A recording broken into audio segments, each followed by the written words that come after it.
All right. Good day, everyone. Welcome to this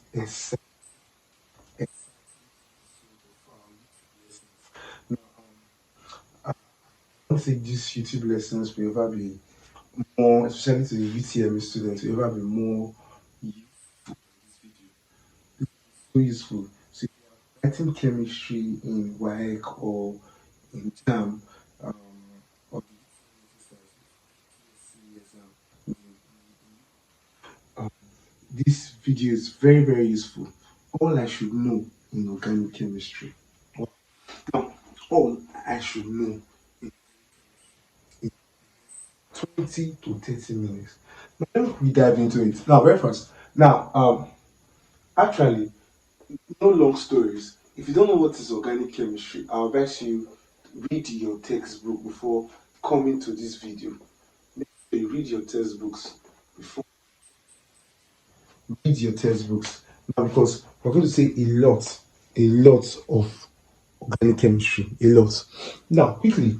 Now, first thing first is organic chemistry, blah blah blah, is the chemistry of carbon and long chain. We have to study hydrocarbons and their derivatives. A lot of long chain compounds, but basically the main element in organic chemistry is carbon. And the element that goes with carbon in organic chemistry is hydrogen. So now, having known that, now organic chemistry is study of carbon and the hydrocarbons and the derivatives. First thing I'd like us to know is what's an homologous series. An homologous series is a family of organic compounds. So, it's a family of organic compound with a given functional group and group and that will have the same general molecular formula. So, what do I mean? Now, let's say CnH2n minus or CnH2n plus 2. These are the alkanes. So just watching the video, remember this is more like a Rema class or where I just drop points. So quickly, now these are alkanes. These are alkanes. Do you get? So class, these alkanes. CnH2n plus 2. Now the functional group, this is your homologous series alkanes. It has this general formula. The functional group is usually, they don't have a functional group. So many write a single bond, but there's no functional group in alkanes. And the first member, N is greater than or equal to 1. So I can put 1 there. So if I put 1 in N, place of N, it becomes C1H. 1 times 2 is 2 plus 2, that's C1H4. And that becomes methane. This is methane, the first member. Now, I would like to also say this for alkanes. Now, let me illustrate this for alkane now. CH4 is the first member. If you put 2 carbons, C2H5 or C2H6, pardon me, the second member. Carbon C3H8 is the third member. Then C4H10 is the fourth. Then C5H12 is the fifth member. I saw a JAMB question like this. It goes like C in H14. What will be N? This is an alkane. So JAMB question. This is an alkane now. What is N? Yeah. So C and H14 is an alkane. What is N? So remember, to get N is very simple. You can say 2N plus 2 equals to 14. So this place is equals to 14 now. So what's N? Let's take it. So 2N is equals to 14. 14 minus 2 divided by 2 get N. So N therefore becomes, that's 6. So N is 6. So I already know that here is 6. I'll put 6 times 2 is 12 plus 2, 14. So you can see it like that. You can also get distance like that.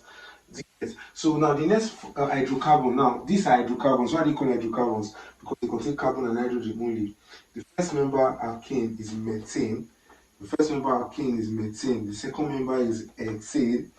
The third member is propane. When an organic compound has 3 carbon, is prop, and they are alkane, so propane.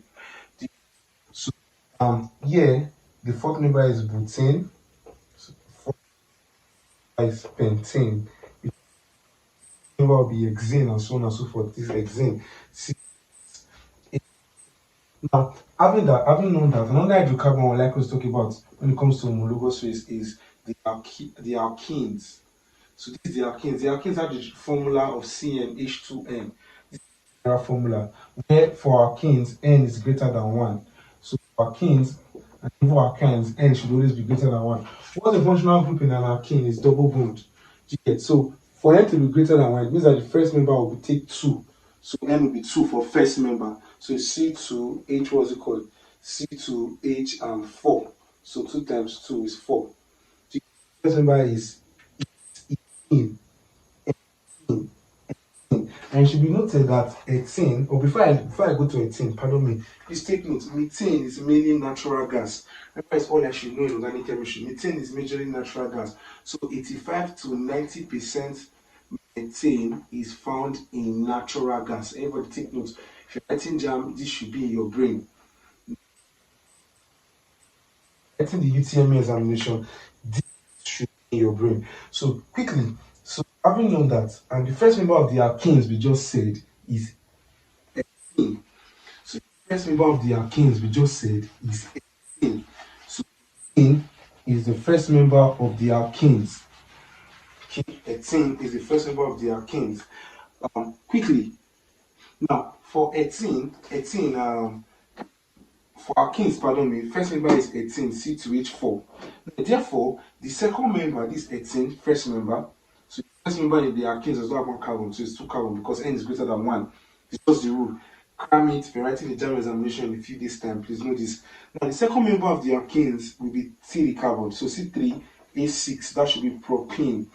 Okay, that should be propene. Now, the next one will be C4H8, that should be what? Butene. Now, you'll now be seeing an examination question says, what was the 6th member of the alkene? 6th member. So the 6th member will now have something, because the first member have 2 carbon. I mean, 6th member will have 7 carbon. So the 6th member will be C7H14. That should be 18. Yes, the position of the double bond will be numbered when you are talking about the nomenclature. So 18. So this is the 6th member. This first member, this second member, this third member. The fourth member should be pentene. But in the 6th member, so the member has 7 carbons. You can see the relationship. 6 has 7 carbon. And 7 member we have 8 carbon, and so on and so forth. So on and so forth, it can be asked. Another homologous series that has to do with hydrocarbons. The normally text us from is the guys we're talking about alkynes. But this is the homologous series. It's called homologous series. Homologous series, family of organic compounds. Okay, this is the general formula. This is the functional group. So for alkenes, the functional group is double bond. Then alkynes is another homologous series. Alkynes have the general formula of CnH2n minus 2. H2 minus 2 is triple bonded. Now, for here, N is also greater than 1. So that means the first member should take 2 carbon. So the first member will be C2. Therefore, 2 times 2 is 4. 4 times 2. 2 times 2 is 4. 4 minus 2 is 2. Yeah, so that will be for the alkynes. The alkynes. We get to see UTME questions like this. Is what is the 6th member of the alkyne family? What is the 6th member of the alkyne family? So the alkyne family, the 6th member will obviously be, now remember the first member is C2H2. This is ethyne. Okay, I'm going to say a lot of things in ethyne. Now, ethyne. Now this first member. So second member we have 3 carbons. So 3 C3 C. So remember we have 3 carbons. So it's going to be C H6 minus 2, that's 4. So remember I asked you for 6th member. So who is the 6th member? 6th member will take 7 carbon. So 7 times 2 will be 14. 14 minus 2 should be 12. C7H12 will be the 6th member. So and so on and so forth. You can get these things. Sometimes you can say an alkyne is CnH, let's say CnH6. What will be N? CnH6 is the alkyne. So what is N? Remember, as you can find N from here, we can say 6 is equal to 2N minus 2. Quickly, do you get? So quickly, what will be 6? So therefore 6 will therefore be equal to, what's it called? So 6 plus 2, the minus comes to plus 2, 2N, divide both sides by 2. So quickly, so that's 6 plus 2 over 2, that's around 4. So N is 4, N is equals to 4. So N is 4. So that is the third member.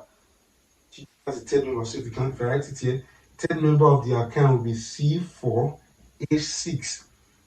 Yes, 4 times 2 is 8 minus 2, 6. As simple as that. So it's no time for frivolities. Now, quickly, this alkyne, I'll prepare only one member. This guy, ethyne, is very important. Very, very important. The few things I can say about it. Ethyne is prepared carbide. Please take note of this. Calcium carbide on water. So you get ethyne by the action of calcium carbide on water. You get ethyne gas and you get what's it called? You get CaOH, calcium hydroxide. Question the UTME body can ask you, or examination can ask you. Now, this ethyne, during the preparation, there's an impurity we call phosphine. Phosphine impurity is gotten from calcium carbide. From calcium carbide. So how do you remove the phosphine impurity? So during the production of ethyne in the laboratory, phosphine is the impurity. So the impurity is removed by passing the gas over CuSO4, copper sulfate, or you say copper 2. So impurities during the production of ethyne gas. Now, and also another thing I have to tell you for ethyne, please, contains ethane. Ethane is polymerized to produce benzene. So of ethane gives us benzene. So writing JAMB, you just have to know these things. Using nickel catalyst or organonickel catalyst, you get benzene. Now the question can come like this: passing ethane over a hot tube in terms of organonickel complex catalyst, you get benzene. You get benzene. Between they're very important. They constitute the organic one. So quickly, now the guy called ethene, that's the first member of the alkene family. Ethene, that's C2, C4. This guy called ethene. Ethene is used to ripen fruit. It has the trivial name called ethylene. So ethylene is used to ripen fruit. You should know this by now. Ethylene actually is prepared by the dehydration of alkanes. So dehydrate alkanol C2H5OH. Let's say I'm using ethanol. So you dehydrate ethanol using H2SO4. So it's a mixture of ethanol and concentrated H2SO4 in the ratio 1:2. The tetraoxide of basic acid should be in 2 ratio, and this should be 1. So 1:2. Eating ethanol and tetraoxide of basic acid in the ratio 1:2. In H4 and water will be lost as H2O to gas. Now, during this process, an empty reaction container or an empty flask is placed between the reaction vessels. So, the reaction vessel, an empty flask is placed between them to prevent sucking back of the reactant. So, empty flask in the production of ethane prevents sucking back, prevents sucking back, and the impurity obtained during the production of ethene in the laboratory, the impurity obtained is usually SO2 and CO2. So during the production of ethene, the impurity obtained is SO2 and CO2. How do you remove the impurity? We use caustic soda. So caustic soda in a flask, NaOH, is used to remove the impurity during the preparation of ethene in the lab. And it should be noted that if alcohols are excess, you know, when we're dehydrating, the acid is in excess, 1:2. If alcohols are excess during this dehydration, so when you are dehydrating ethanol to get ethene, if alcohols are excess, you don't get ethene, you get ethoxyethane. Ethoxyethane. You get ethoxyethane and ether. And ethoxyethane brings me to something that JAMB can ask. Now, quickly. So you remember, if you dehydrate, the addition of ethanol is excess. So the addition of ethanol is excess, and maybe at a lower temperature will not give me ethane. What does it give me? Ethoxyethane and ether. Okay. Now, saying that brings me to something else. Okay, please. This functional group isomers. I think I've seen this in JAMB past question. Now, functional group isomers should be noted that alkanes and alkenes are functional group isomers. That's write their formula now. Alkanes and alkenes. What are alkanes? Alkanes are CnH2n plus 1 OH. Now, what are alkenes? Alkenes are C H2N plus 1, O, CN, H2N plus 1. So these two are functional group isomers. Other functional group isomers we can also observe. Other functional group isomers we can also observe what's it called? Other functional group isomers I can also observe alkanes and alkanone, what you call aldehydes. Alkanes, which are called aldehydes, and alkanones.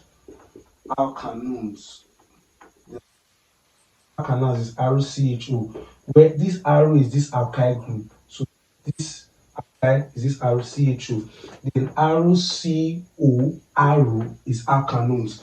They are functional group isomers also. So that means in your examination, when you're writing this JAMB examination, when you see propanol and propanone, what are they? They are functional group isomers. Propanol and propanone are isomers. Which isomers are they?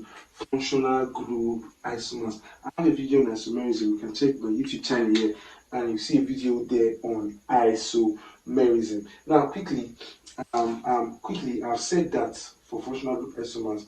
Now, another thing I have to say again is the differences. They want to look for the differences between alkenes and how do you differentiate alkenes and alkynes? Now, first, alkenes born with a less smoky flame. Yet, first, I will say this one: alkenes are saturated. Alkenes are saturated. Differences: alkenes are unsaturated.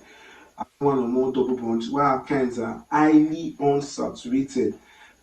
Alkynes are highly unsaturated. Do you get? Alkynes are highly unsaturated. Now, what's the difference? How do you differentiate between alkenes and alkenes? Alkenes and alkenes. Chemically, alkenes can decolorize bromine water, and alkenes can decolorize KMNO4. Please take note of that. Alkenes can decolorize bromine water, alkenes can decolorize KMNO4, alkenes cannot. Also, alkynes that are also unsaturated can decolorize bromine water, and they can decolorize KMNO4. They change bromine water from brown to colorless. They change KMNO4 from purple to colorless. Alkenes cannot. But to distinguish between alkenes and alkynes, the common thing we use is ammoniacal silver nitrate. Ammoniacal silver 1 nitrate to distinguish between alkenes and alkynes, but only terminal alkynes. That means alkynes that have their triple bond at carbon 1. Alkynes that have triple bonds at carbon 1. You get 1 propyne, ethine. Ethine is a chemical, is a terminal alkyne. This carbon 1, this carbon 2. So 1 propyne. Apart from ethine, the rest terminal alkynes have 1. So 1 propyne, this is 1 propyne, pardon. This 1 propyne, 1 butane, they are all terminal alkynes, carbon 1 or 2, 3. So only terminal alkynes can actually form white precipitate with silver nitrate, ammoniacal silver nitrate, or white silver deposits or white precipitate with ammoniacal silver nitrate. So ammoniacal silver nitrate is used to distinguish between terminal alkynes and alkenes only, not just any other alkynes. So I hope you are learning. If you are learning, please indicate in the comment section if you are learning. Hope you are learning. I just hope we are learning. I think we are learning. That goes best. So now, first we have what you call, or rather, ethane. This is ethane. This is ethane. Time of ethane.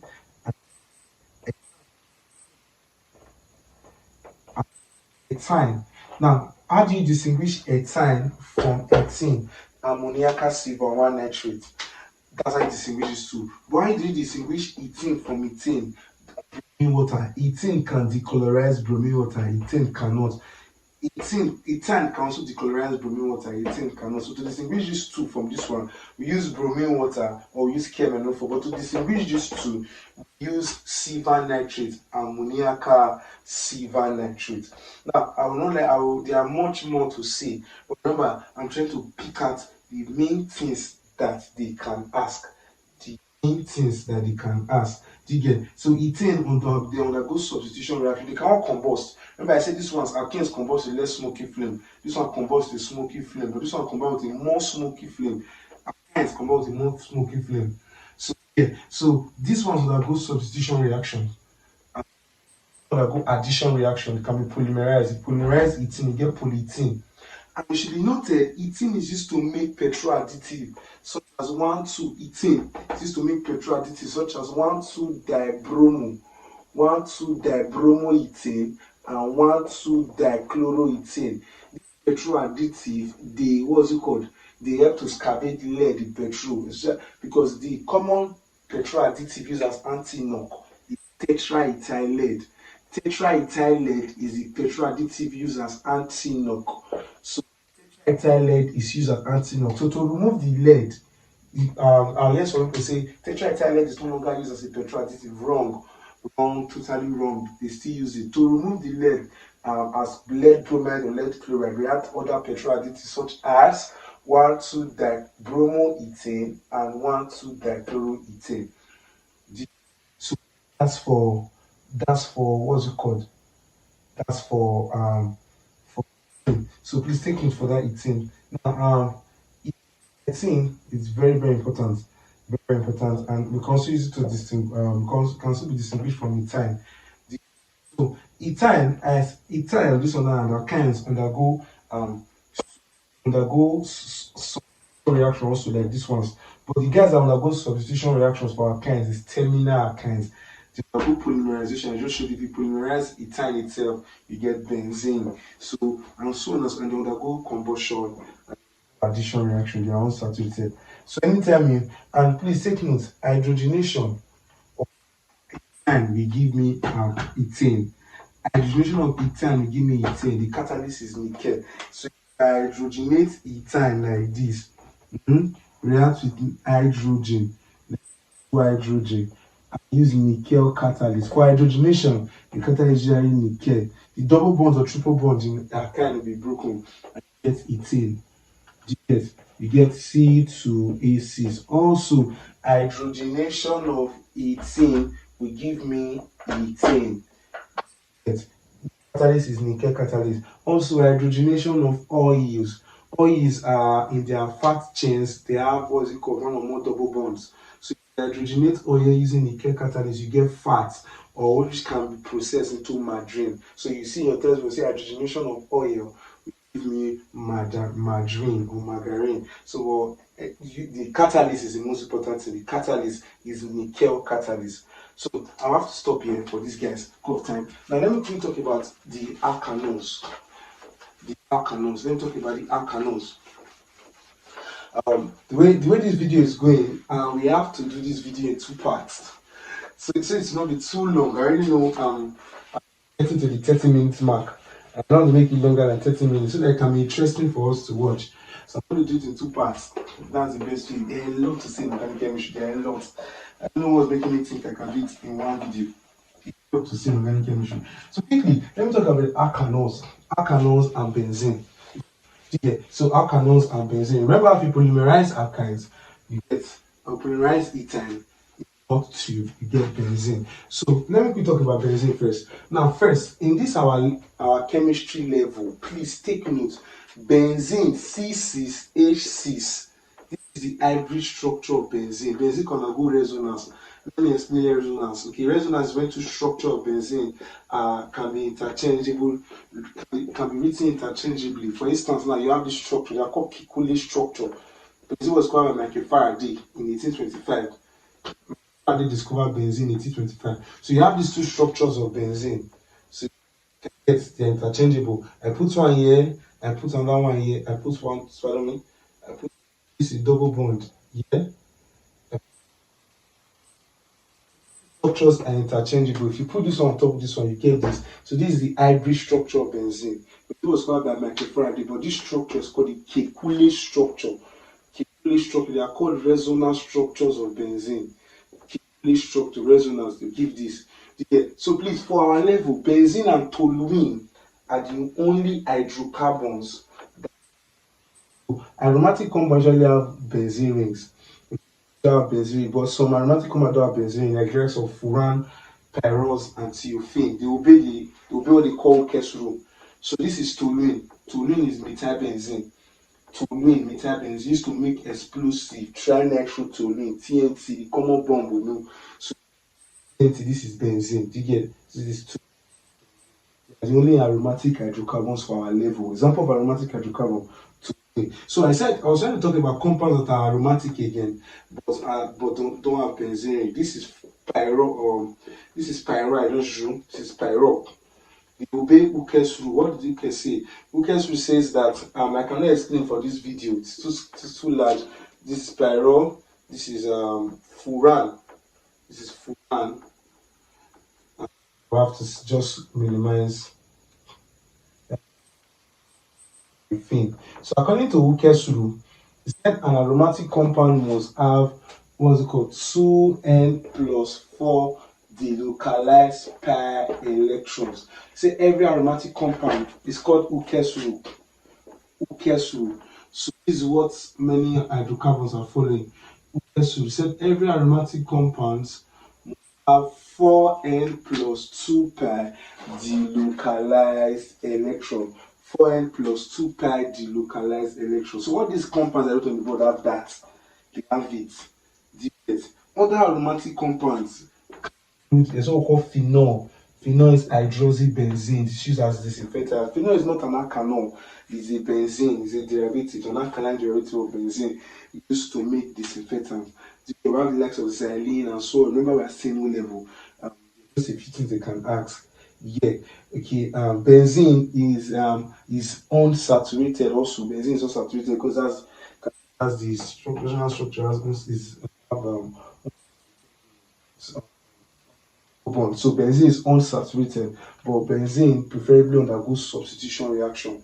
But it can undergo additional substitution, but benzene prefers substitution reaction because substitution reaction protect the rings or protect the aromatic nature of benzene. So that's for benzene. So what about alkanes? I would like to say every single thing when it comes to organic chemistry now. So what about alkanes? Alkanes. So the second video I'll start from alkalic acid. What about alkanes? Quickly, and I'll give you just this shortcut to quickly work with alkanes. Okay, give us a shortcut to work with alkanes. Very, very important. Alkanes can be classified in various ways. What are alkanes? Alkanes first are these compounds that have CN H2N plus 2 or plus 1 OH. So call them ROOH. These are alkanes. Now alkanes let me talk about being monohydric. Monohydric alkanes have 1 OH per molecule. E.g., you just hear ethanol. Once you hear ethanol, you get propanol. Once you hear, you're not hearing diol. Propan 1 those are monohydric alcohol. They have 1 OH. Now, what is a dihydric alcohol? Dihydric alcohols, alkanes are also called alcohols. Alkanes are types of alcohols. Do you get alkanes are types of? So when you hear dihydric alcohol, we're almost the same, almost there. So dihydric alcohol or dihydric alcohol have 2 OH per molecule. E.g., ethene 1,2-diol. Example is ethene 1,2-diol. This class follow ethene 1,2-diol. So this is ethene 1,2-diol. Now, ethene 1,2-diol is a dihydric alcohol having 2 OH per molecule. It's commonly used as an antifreeze. Okay, please don't forget that ethene 1,2-diol is commonly used as what? An antifreeze. The next type of alcohol based on the number of OH per molecule is a trihydric alcohol. Trihydric alcohol are alkanols that have 3 OH per molecule. They have 3 OH per molecule. So trihydric alcohol have 3 OH per molecule. 1, 2, 3. So I'll talk about the one you call glycerol. Glycerol is propan 1,2,3-triol. Propan 1,2,3-triol is the most common type of trihydric alcohol. It's called glycerol. Glycerol is the byproduct in the production of fat. So, or rather, in the production of soap using fat. Production of soap using fat.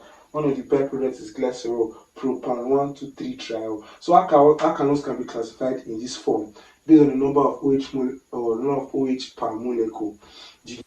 Number of OH per molecule. Taking it up. Now, you can add that to yourself. Now, before I move further, alkanols can also be classified by based on the group attached to the carbon carrying the OH. Now, based on the alkyl group to the carbon carrying the OH. If the carbon carrying the OH have just one, if the carbon carrying the OH has just one alkyl group or have no alkyl group, it's called a 1 degree alkanol. And 1 degree means primary alkanol. If the carbon carrying the OH has 2 alkyl group, like you are saying, remember this is alkyl group. CH3 methyl. You get, I can put one in CH3 methyl, put 2 C2H5 ethyl. So when you have 2 alkyl group bonded to the carbon carrying the OH, it's said to be secondary. Now I'll give you a shortcut to get it from the name.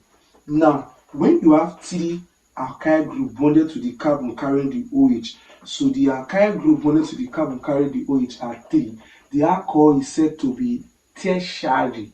As I said, I'll give us a shortcut to get it from the name. How do you know primary alkanols?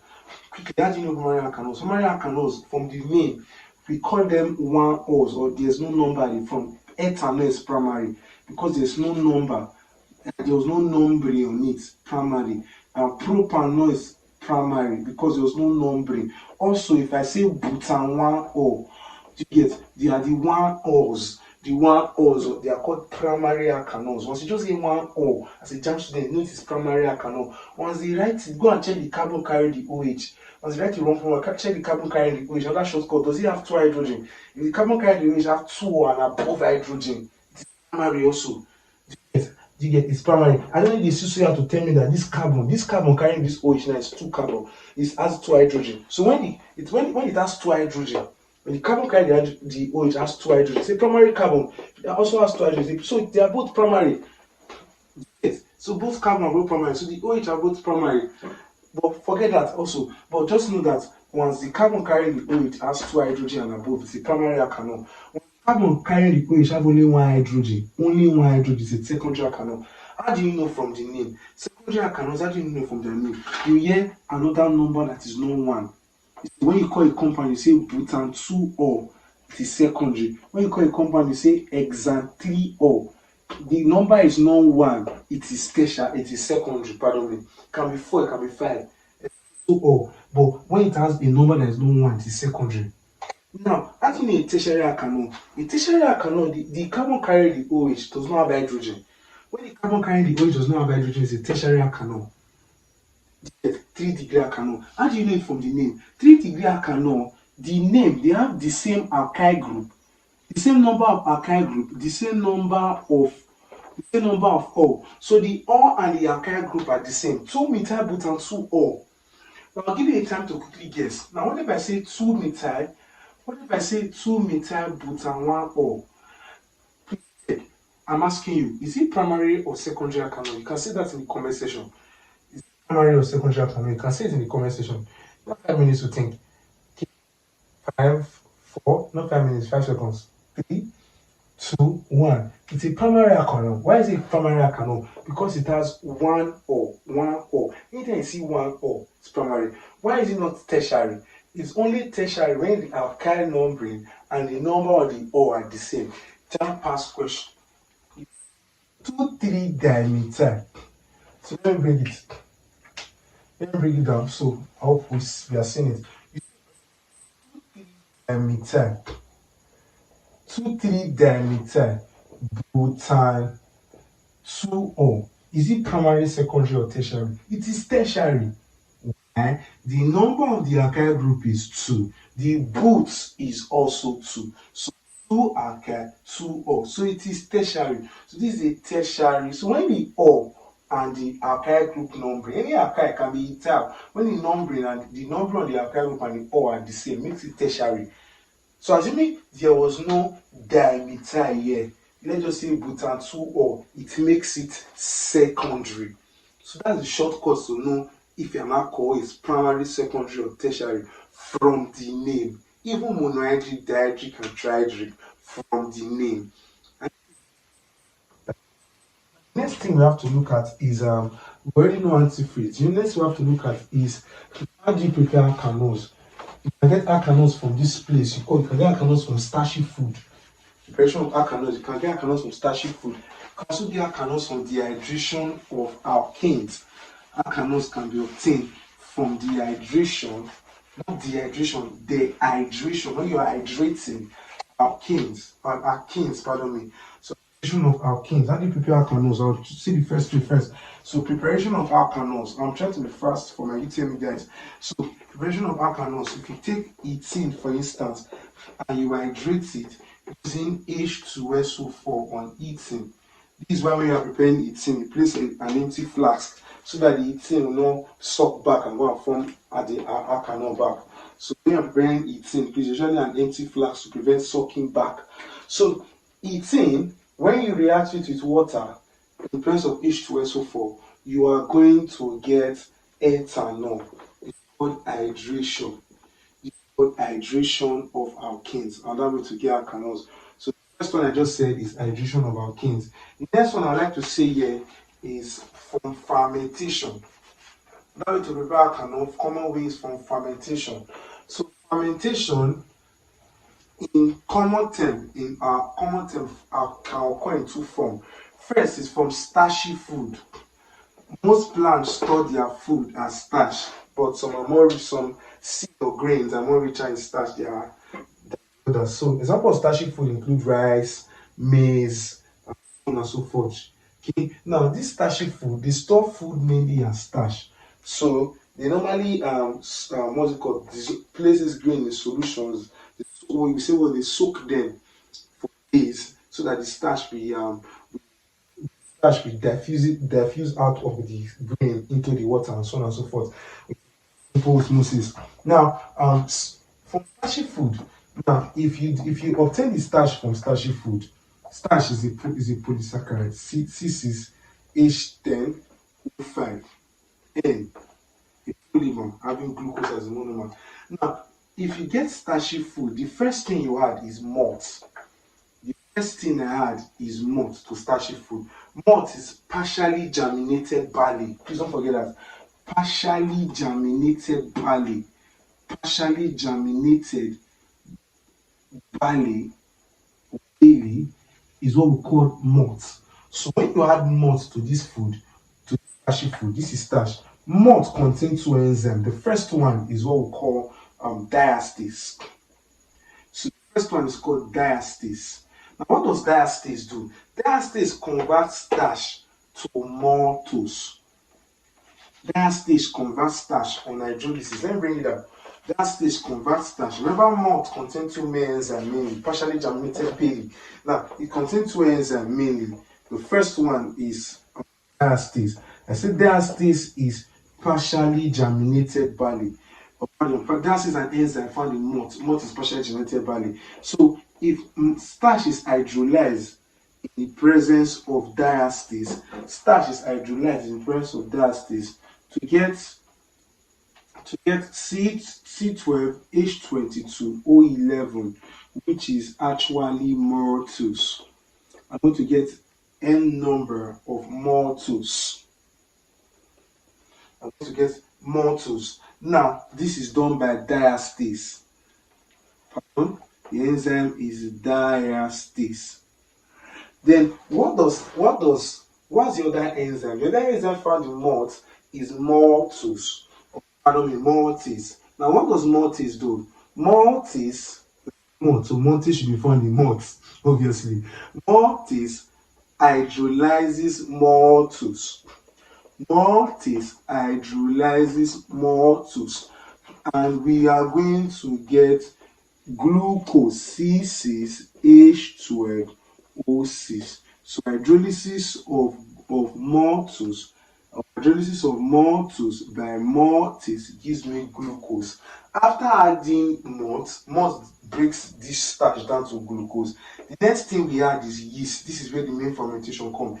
Yeast contains an enzyme we call zymase. So zymase converts yeast. Zymase converts yeast to ethanol that we're looking for. Ethanol and CO2. The process is called fermentation. So fermentation, this is the last reaction we refer to as fermentation. So fermentation is the conversion of sugar, glucose, to alkanols. So you get alkanols and CO2. Do you get? That's one way to prepare um, ethanol from starchy food to get alkanones from starchy food. And please take note, prolonged oxidation of ethanol when exposed to the atmosphere produce ethanoic acid. So when you expose palm oil to the atmosphere, palm oil is rich in ethanol. When you expose palm oil to the atmosphere for a long time, prolonged oxidation will produce ethanoic acid. That's why palm oil gets sour after a couple of days due to the formation of ethanoic acid by prolonged oxidation. Okay, now what's the last way I can prepare? What's another way I can prepare ethanol from fermentation? Is for molasses. Next thing is molasses. Molasses is a syrupy liquid obtained from cane sugar, or what we call sugar cane in Africa. So it's a syrupy liquid obtained from cane sugar, or called sugar cane. So you first crush the cane sugar and remove the extract. Okay, you get a liquid called molasses. That molasses contains about 60% sucrose. So molasses obtained from cane sugar is mainly sucrose. Sucrose is a disaccharide that contains glucose and fructose, while maltose is a disaccharide that contains glucose and glucose. So hydrolysis of maltose will give me glucose, hydrolysis of sucrose will give me glucose and fructose. Please don't forget that. Also, we have what we call lactose, a disaccharide we call lactose. Hydrolysis of lactose will give me glucose and galactose. So this is glucose. Guys, this is glucose. Pardon me, this is all disaccharide formed from azo sugar. All the disaccharide have this formula C12H22O11. Don't forget this general formula for disaccharide. For monosaccharide, it is CmH2NON. I hope you can see that part of the board. So now sucrose. Now first, when you are breaking down sucrose for molasses, there are two things you have. Or rather, there's a common thing you have, which is yeast. Okay. This is an organism. It contains these enzymes that are very, very, very important. The first enzyme that yeast contains is invertase. So invertase will invert sucrose and produce a mixture of glucose and fructose. So you get a mixture of this plus water plus NH2.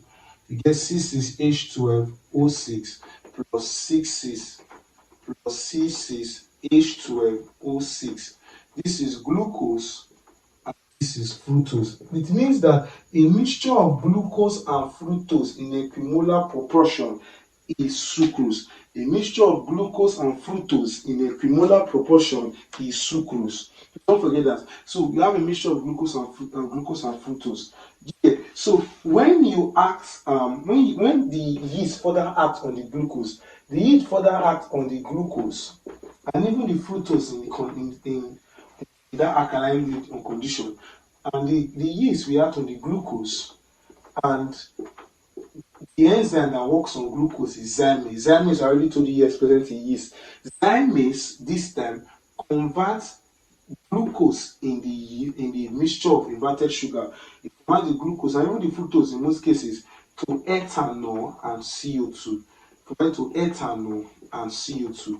Ethanol and CO2 gas, and that process is called fermentation. So this is how you obtain ethanol or alkanes from what's it called, from starchy food and molasses. This is what we call fermentation. This is by fermentation. And please take note, to obtain this ethanol pure, we use a process. The process we use to obtain it pure, which is fractional distillation.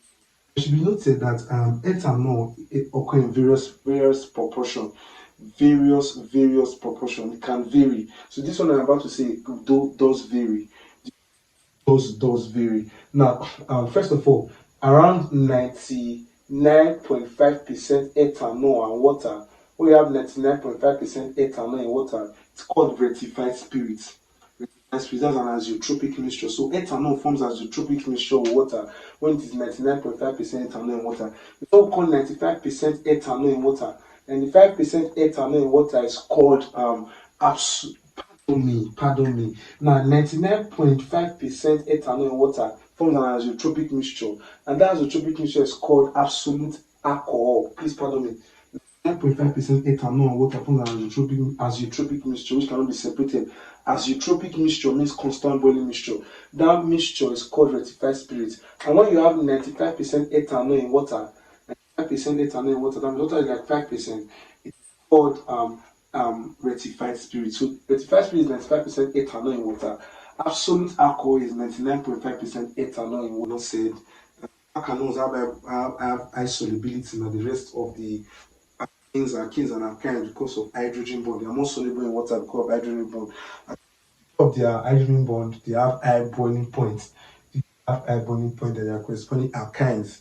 The one with a pale blue flame, most alkanols. So I hope this video is not long enough. The next video I'm going to look at organic 2.